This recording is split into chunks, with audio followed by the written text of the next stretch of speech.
నమస్తే, welcome to people TV news. సోమవారం సమీకృత జిల్లా కార్యాలయ సముదాయ సమావేశ మందిరంలో నిర్వహించిన ప్రజావాణి కార్యక్రమానికి ఫిర్యాదులు అందాయి. జిల్లాలోని వివిధ ప్రాంతాల నుండి వచ్చిన ఫిర్యాదుదారుల తమ సమస్యలను అదనపు కలెక్టర్ విజయేందర్ రెడ్డి మరియు జిల్లా రెవెన్యూ అధికారి జేఎల్బీ హరిప్రియకి విన్నవిస్తూ అర్జీలు సమర్పించారు.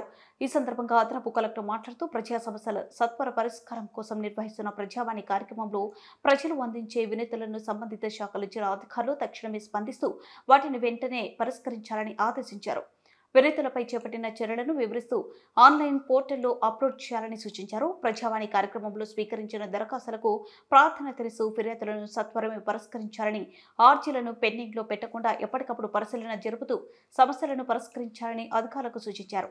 ఈ కార్యక్రమంలో వివిధ శాఖల అధికారులు పాల్గొన్నారు.